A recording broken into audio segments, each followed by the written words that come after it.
Hello everyone, my name is Joshua Andre and you're watching this on either my YouTube channel or 365 Days of Inspiring Media's YouTube channel, and this is our first video interview for this site, and we're interviewing my good friend Caleb Coles. So Caleb, great for you to be here today. Yeah, it's great to be here. It's good to be able to talk about the album that's coming out, so yeah, I'm excited to chat with you. So The Heights, it's coming out August the 1st. Yes, August 1st. It's been a long time coming, as we've chatted about at church. Yeah, it's been 2 or 3 years in the making actually. So yeah, it's about time for it to come out for people to hear it out there. Yeah. Cool. So I've got a few questions for you. Yeah. So shoot.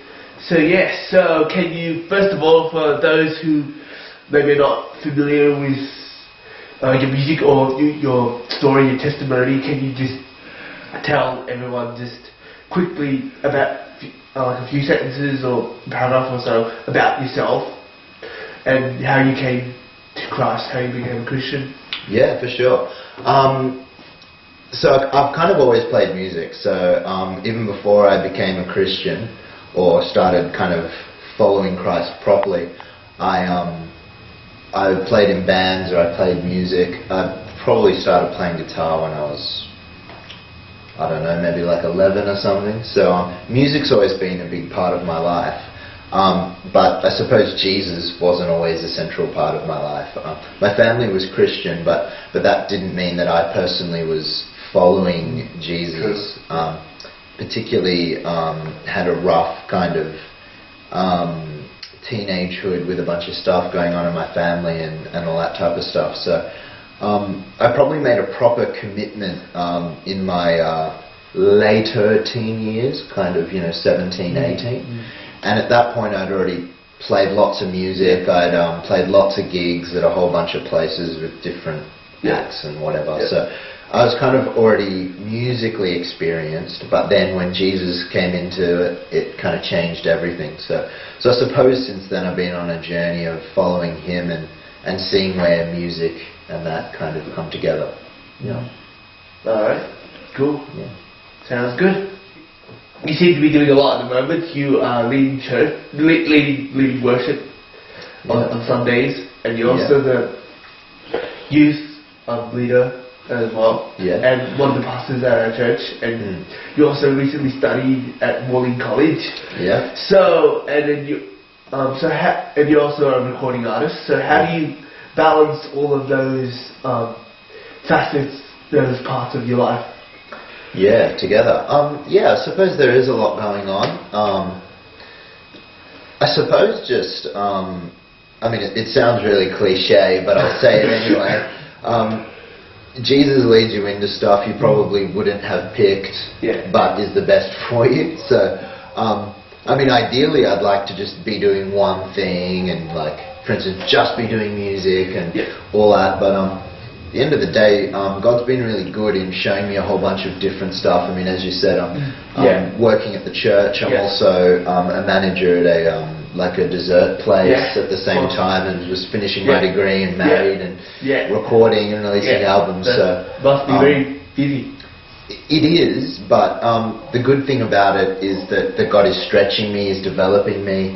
I haven't always been the busiest or most diligent person my whole life, so it makes me really grateful that God's leading me into things and stretching me. So yeah, my answer to that would be just relying on God and seeing God's goodness through all the stuff I'm doing. Makes it worthwhile. So do you find it easy or hard to transition from one role to another role, like from singing to preaching or to leading youth and vice versa? I don't find it that difficult because for me it's all the same. Well, it's similar. What's your goal? What are you trying to do? And if you're trying to make God known, if you're trying to build God's kingdom in that sense, I don't mean me personally build it, but if we're for the kingdom, if we're about showing the kingdom to people, then whether it's through speaking to people or whether it's through playing a song or whether it's through leading some young people, Yeah, it's very similar. It comes out of the same place, I suppose, spiritually. Yeah. You know, like glorifying God in everything you do. Exactly. So that's the unifying theme for it all. So in a sense, whilst it's all different, it's God's central to it all, so it makes it really good. Yeah. Cool. Sounds good. So, so I'm sure many viewers would like to know, and of course I would like to know, why the long wait between albums? Yes. 3 years, 3.5 years. I'm not really sure how long. Yeah, it's been a while. It's been at least 3. Well, I suppose, yeah, all the transitions in my life had meant that it wasn't the best time to release an album in between there. And I suppose I also wanted the music to be ready, and I wanted to be ready.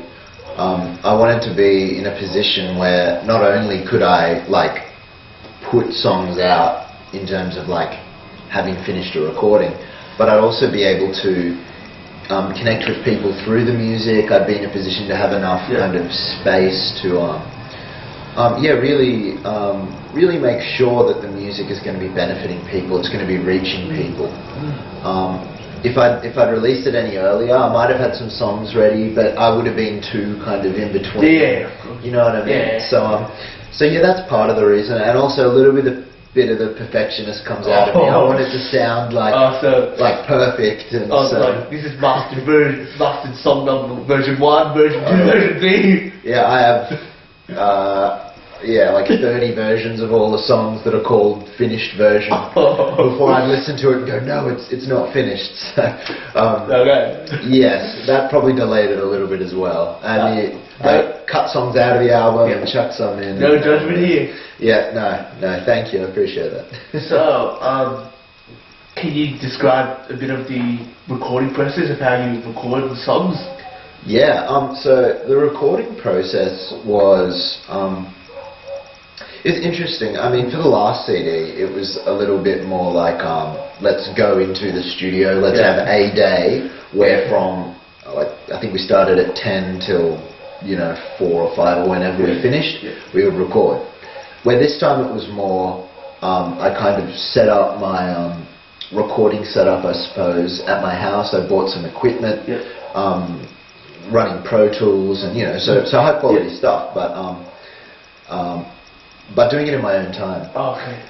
So the recording process is very different. It was when I could fit it in around all the other stuff I was doing. Oh, alright, So I would write songs, and then when I had the space, I would just record it and add to it and then mix it, and it kind of came together over a period of time. So some of it was recorded in my old apartment at home, some of it was recorded in our new place. But the consistent theme was more about let's do what's needed to make the song shine, if that makes sense. So I took my time on it, and I'm pretty happy with the end result. Yeah. Cool. So maybe it's like, you wrote a song, and then however many months later you recorded the song or something like that. Yeah, or I'd record it and then mix it. Yeah. And then go, it needs a little bit more, and add a little bit. So add a few more lyrics and then record it again. Yeah, so it was done. I didn't spend lots of time on it, but it was made over a longer period of time. Yeah, so I had more time to think about it, but less time actually recording and some of that stuff. So yeah. So I remember you telling me something like this a few months back, that you played quite a lot of the instruments on the album. Yeah, I did. It was one of those things where it was easier for me to do everything than to try to sync people up to come in and play, and or pay for session musos, or for whether it's even mixing and mastering as well, and that end of things.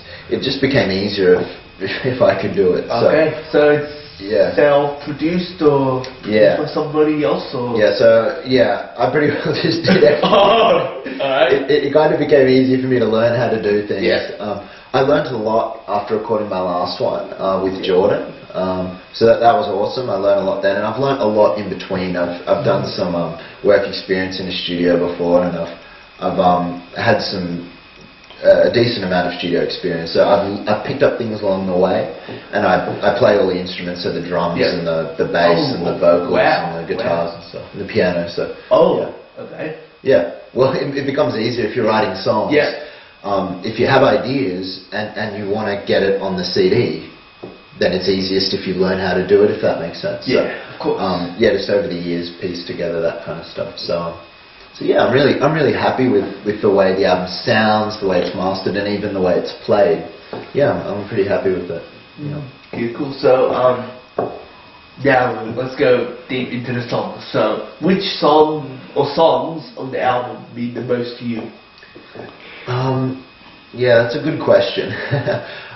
Is it all of them because they're all like your creation and all? Yeah, I'd say that's right. I can tell you the ones that are the least important to me, but I won't, just in case I disappoint people out there who like those songs. But in all honesty, I think some of the best ones are Heights of Zion's really good.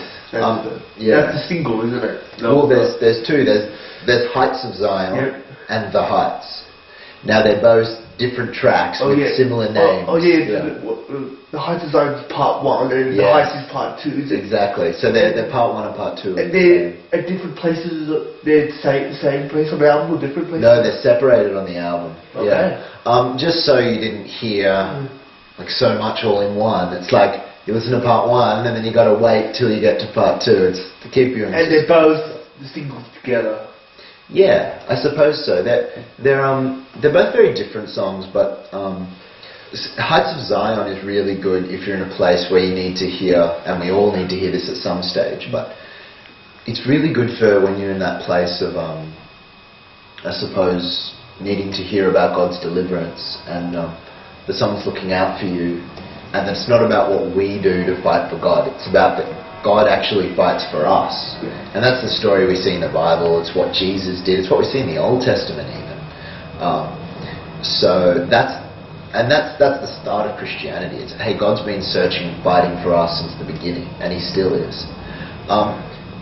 So that's Heights of Zion. Where the Heights, the second part, is more about how we respond. So the first part is what God does for us, and the second part is about our perspective. Okay, so it's about how we live the kingdom. It's about how we, in a sense, even in the Psalms in the Old Testament, I think it's in Isaiah, where it says, you rise on wings like eagles, these types of things. Where they when the Lord will be their strength, from that to weary, we're going to faint. Wait, is that it?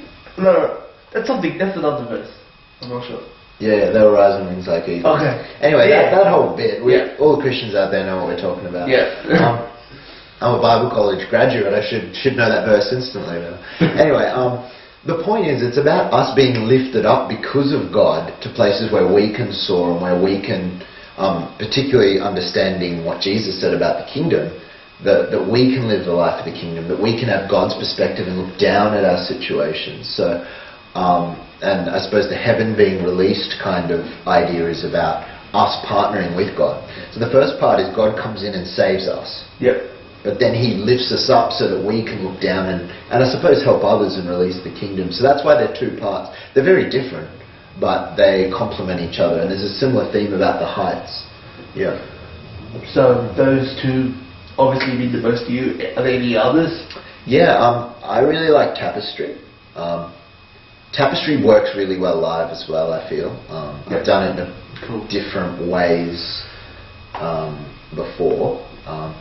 But I suppose it's a song that's a little bit more down to earth in terms of, Tapestry, it's about how all the experiences in our life and us collectively as people, as humans, come together, I suppose, to glorify God, but not only that, but we all are like an individual thread in the tapestry of God's story. So each one of us has a part to play in God's grand story, and that story really finds its center in Jesus, in death, in Jesus' death and Jesus' resurrection. So in our lives we find our meaning in times of I suppose death, and times of suffering and pain, that's part of God's story, as well as the new life and the resurrection that we also partake in in Jesus. So I find that really humbling, and it's really important, I think, to come back to the fact that even our sufferings and our hardships are still part of God's story and part of our story and part of Jesus' story. So I really like that song for that as well. Yeah.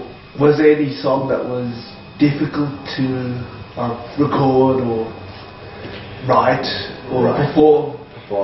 I'd say the hardest one to perform would be The Heights, so part 2, that is. Yeah. It's just really hard to sing. like I can sing it, obviously, because I did it on the album. Yeah. I can sing it live as well, but yeah, if my voice isn't in top shape, it's like, oh, why did I write it to be so hard to sing? But you can always do an octave lower. Oh no, I'm not going to do that. I couldn't. I'd be betraying the song to do that. No, it's fine, but it's all the notes aren't hard to hit. It's more the phrasing and the intricacy and the no rest and no time to breathe and all those types of things make it live difficult to perform, but for the same reason makes it really fun and challenging and all the rest. So, yeah. All right. So has there been a song that you thought your fans would like, but they didn't like as much, or has there been a song that you thought that you didn't think much of, then all of a sudden your friends and your fans are like, oh, I like this one, or... Probably. I'm yet to find out with this CD. All right. I haven't put it out yet. But like obviously in the past, like I've played music before, so yeah. I mean, I'm always surprised at what people like. Yeah. I think that usually the things I really love, not other people like as much. Like just generally. So with music, I like out there stuff. I like really intricate compositions that are unusual. That just blow the box a little bit, really paint a picture. But to listen to that takes up a lot of time, it takes a lot of attention. And like a lot of people, including myself, don't have a lot of time, don't have a lot of attention. There's only 24 hours in a day. Yeah, exactly. 8 is for sleeping. And who's going to listen for 8 minutes as they listen to all the intricacy I've written into this song? So yeah, in all honesty, probably some of my best have been the least appreciated. But having said that, I'm probably the same. As in, there's stuff out there that's probably brilliant. That 8 minutes, like you're on Facebook, 8 minutes. Oh no, I don't have time. I'll keep scrolling. Yeah. So yeah, that's just the human thing, isn't it? Impatience. Oh yeah. So yeah, like, once the song goes over 5 minutes, 6 minutes, you're like, Well, it's like the radios. It's like if it's not 3.5 minutes and it says all the right things and sounds perfect straight away, they don't even play it. So, yeah, I mean, I'd say because I make alternative music, there's no doubt about it. A lot of the meanings and the goodness in it is different, and you've got to mine it, and it's not just there straight away. You've got to dig a little bit for it. So like metaphors, imagery, that kind of thing. Yeah, there's a lot more to the songs that you probably hit you at first. That's what I like about my music. It's got more longevity, but having said that, it's harder. It's less accessible on the first listen. You don't listen to it the first time and go, oh, this is catchy straight away. You listen to it the first time and you go, oh wow, that's different. Different, yeah. I like different. Not everyone likes different. So those who like different and like intricate and like musical and like all that type of thing, I will love it. And those who want to hear what they've heard before in a different way probably won't like it as much. Or maybe they won't like it first impressions, but as the months, years progress, they could revisit and go, wow, I discovered something I didn't know before. Yeah, exactly. And that's great. And God's made all types of people different. And it's no one's music everyone likes. So I'm happy that my music is for those who it's supposed to be for, if that makes sense. Yeah. Cool. So let's talk about your musical influences. So who did you listen to growing up? Well, yeah, that's a good question. The earliest song I remember loving, like really enjoying, was funnily enough, an instrumental by a band called Sky. Alright. You might have heard of Sky, you might not have heard of Sky, No. but they're a progressive rock band, and they did a version of Toccata and Fugue, which is by Bach. So we're talking originally a Baroque composition, like kind of classical, and yeah, I loved it. It was just so like different and out there. I just loved it. And growing up, I liked people like I really enjoyed Queen. I enjoyed Led Zeppelin. Jeff Buckley's a huge one of mine. Love Jeff Buckley. More recently, I suppose I don't mind Muse. They're pretty good. Dream Theater, more on the progressive side. Pantera, Metallica, definitely when I was a teenager. So lots of different stuff. Yeah. Yeah, so I'll be writing the review of the album as well. Yeah. So at the bottom of the review, we normally write a section called recommended if you like. So if you like these artists, you like Taylor Cole's music. Yeah. So who would you so which artist would you say, like Christian or mainstream, that would you say, oh, if you like this person, you like my music? Yeah, that's a really tough question to answer. I haven't heard heaps of people that I think I'm that similar to. I'm not saying my music's that different, but it's in between a whole bunch of different stuff, isn't it? It's got a little bit of electronic influence, it's got the rock influence, it's got the everything in between influence. So in terms of the Christian music sphere, I haven't heard anyone who's that similar to my music. Just in terms of the way it sounds and all the rest, in all honesty. That's right. I really like Gungor, like the band, the whole thing that they do is really cool. Mainly, like, I don't sound like that, but it's more the alternative, the musical, all that type of stuff's what I really like. So something more along that kind of end of the spectrum in terms of Christian music. Yeah. Sounds good. So, what do your touring plans look like for the near future? Yeah, touring plans is a good question. So I've got a band together. There's 5 of us. So that's awesome. We've been practicing. It's sounding really good. We've got some interesting movements with our band. Our drummer's going away for 2 and a bit months, which is quite a long time. Our keyboard player has been away for the last few weeks and will be away for another month or so. So we've kind of got this. For the rest of this year, we're going to play kind of scattered gigs, and then next year we really want to make it more consistent. So in terms of touring plans, I've got a bunch of people that have asked so far, specifically around more kind of youth groups or churches, where we could kind of come in, play some songs, do some speaking, do some kind of ministry and music kind of together. So touring plans more seems like, particularly around New South Wales, maybe a little bit in Melbourne, maybe a little bit in Queensland, ministering in those ways. And then really heading into next year, like I mean kind of beginning to mid of next year, would be when we'd be thinking about doing a more kind of bigger tour in terms of traveling. Like national things. Yeah, we've even had, we were thinking about perhaps going to India to do like an evangelistic kind of outreach. The only barrier there is it costs lots of money and you might get imprisoned.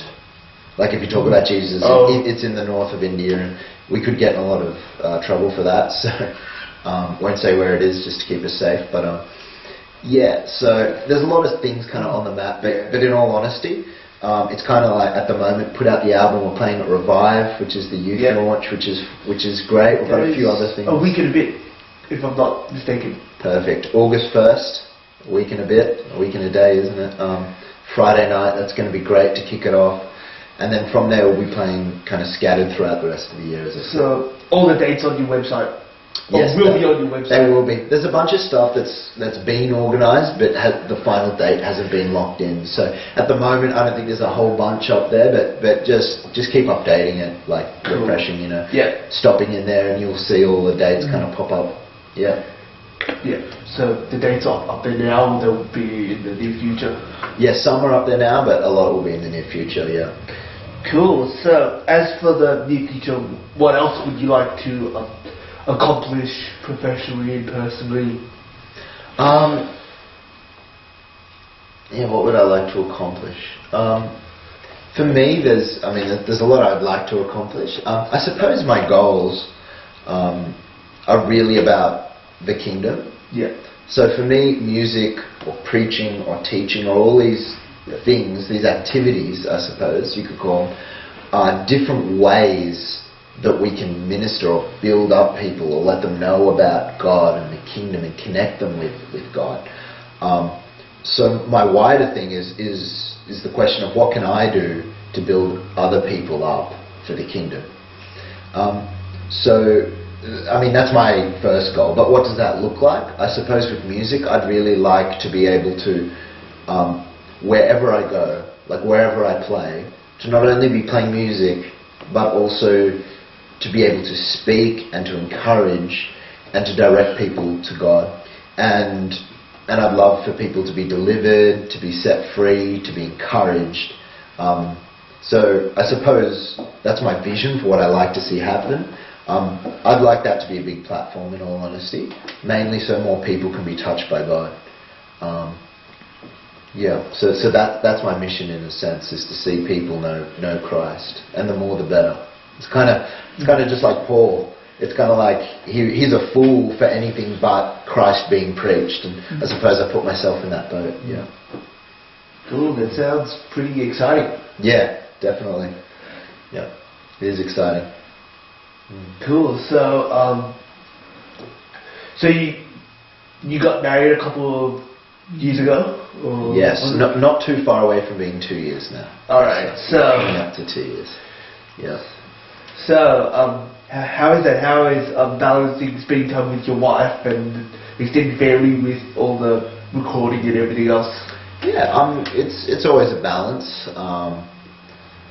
You'd have to ask them to see how well I am balancing it. But yeah, I mean, I get to spend quite a lot of time with my wife, which is great. Even though I'm working a lot, I work a lot of nights. We tend to have the morning and up to midday together a lot of the time. So we'll have breakfast or lunch, and then I'll go off to work, and she'll go off to work, and it's a little bit like that. In terms of family, they only live about 45-minute drive away. Most of my family. So once every few weeks, I'll drive and see them. I work on weekends or Sundays. So it becomes difficult because they work during the week and then I work on Sundays. In all honesty, it is an interesting balance, but it'll be a balance that everyone has to do for their whole lives. Yeah, so I'm just doing the best I can, I suppose. Yeah. No, it's been great. It's been a really great, rich kind of journey to go with my marriage and all the rest. So it's been awesome. So, I know you're not signed to a label. Is that something that you're looking to pursue in the future? Or is it like, if it happens, it happens. If it doesn't, it doesn't? I'm not looking to sign to a label, is my answer. I'm not looking to do that. If it came about and it was mutually beneficial, like I would benefit, they would benefit, and it worked for what I'm seeking to achieve in terms of being able to minister and all the rest, and it suited the other party, then I'll consider it. But you know what, just to put it bluntly, too many people water down what they're doing when they're on the label. Yeah, and to make it palatable and easily accessible to consumers. So it's marketing, it's business, which is great because music, you have to get money from and all the rest. But at the end of the day, personally, I'm not willing to compromise what God wants to do in terms of ministry through the music. And if that means less people hear it, but more people are impacted by it, if that makes sense, then that's something I'm okay with. The label thing, I'm open to, so long as there's that kind of mutual relational benefit to both parties. In all honesty, I'd like to, I suppose, build up just my own music and hopefully help other artists being able to make music for Jesus in the way that is true to their own style.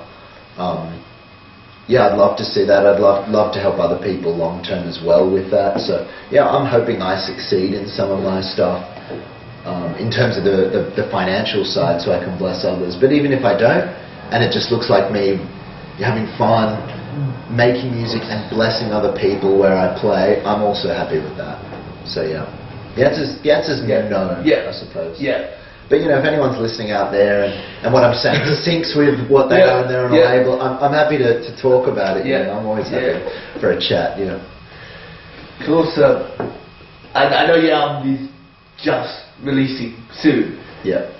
Have you given any thought to what you'd like to record on future projects, like maybe a Christmas album or an Easter themed album, or maybe an album with, you know, people singing from our church or something like? I'm pretty open to, I suppose, what musical collaborations and stuff comes together. In terms of my personal music, I suppose naturally I just write songs that are what they are, that they come out, I suppose, of an understanding, of a scripture, of something God puts in my heart, and then it becomes a song. And then I hope that blesses other people. So in terms of Easter themed or that type of theme, you know, I'd be happy to work in collaboration, just to network with other artists, to have a good time, to write worship music, to do some of that stuff. Yeah, definitely. It probably wouldn't be under my name, if that makes sense. As in, my music's worship in the sense of it esteems God, but it's not worship in the sense of the congregational stuff. So if I'd be happy to work out some collaborations in the future and to do the one-off album or something like that. Some good thoughts. All right. Cool. So these next couple of questions are like, you know, the last few questions of this interview. So No worries. So, in terms of downtime, what do you do? What do you do to relax? What do I do to relax? I try to do nothing to relax. As in, I just like on the couch or something. You know, recently I've been going for walks, so just around like the headlands, the beaches, just walk around, suppose pray, talk to God, sit down on a rock somewhere and ask Him a few questions, and just clear my head, create a bit of space. I probably don't have heaps of time by myself, so being by myself I really love. Downtime just looks like me just being by myself and God, whatever that looks like. Alright, so you like watch any TV shows, read good books? Not really. Alright. I watch movies. I like to go to the cinemas and see good films. Recently, I don't think not that much has come out recently, has it? I know Hercules comes out, I think today, actually. That looks that's a bit funny. I don't know if I'll go see it, but I might. The last movie I saw was I saw the new Planet of the Apes movie. Oh, how was that? It was good. It was actually really good. Yeah, I know. I really enjoyed that. It probably won't be the best movie of the year or anything. It won't break any records or anything. But it was a great movie. It was really well done. A lot can go wrong in a movie about apes, can't it? Like seriously, a lot can go wrong. It can just look terrible really easily. So to pull it off is in itself a marvel. So it's a great movie. But not a lot of TV shows or books. Cool. So, what has God been teaching you in the Bible and the scriptures of late? Has there been a Bible verse that has spoken to you? In terms of the scriptures, probably not a lot from the scriptures. I suppose when I was in before college and during college, I learnt a lot from the scriptures. So I spent a lot of time reading my Bible, like hours and hours a day, before I started college for a few years, and then when I did college, the same kind of deal. So I kind of felt like, in terms of like Bible, just like reading Bible, I read a ridiculous amount for about 6 years straight, like a lot. I don't mean 5 minutes a day, I mean hours. So in all honesty, I feel like I know a lot of it really well. I can't always remember what chapter it's in, but so it's been interesting. I feel like what God's been doing is being more about teaching me practically how to live it, because I can memorize a lot of it already.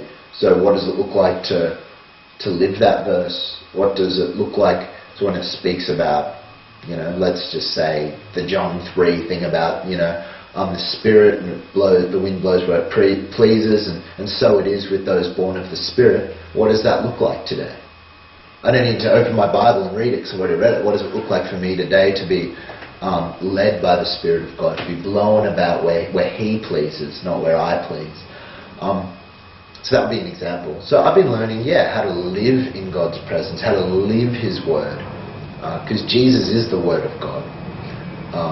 So how do we live the life Jesus gives us? I still read the Scriptures to refresh my memory and to learn new things. But it's more meditating on the truth of Scripture in my life has been the great thing, recently. So, is there anything you'd like to share with us, with those who are watching, that will encourage us in our walk with God? I suppose if I could encourage anyone with anything, it's stick in there. We all have hard days, we all have good days. But remember, everything fits into God's plan for our life. So long as we don't quit, so long as we keep the faith, and so long as we reach back out to God when we stumble, or we reach back out to God, or we reconnect with God in everything we face. So my main encouragement would be keep going. Know that God's good. He's on your team. He's looking to fight for you. He's looking for you to be able to think and to act like Him. So keep in there, because all your circumstances, good, bad, negative, hard, and all the rest, are working for a really good purpose for your future in this life and for eternity beyond this life. So that'd be my encouragement for everyone out there. Is there anything else that you'd like to add that we haven't covered? No. Get your hands on the heights and listen to it, and listen for what God's saying through it.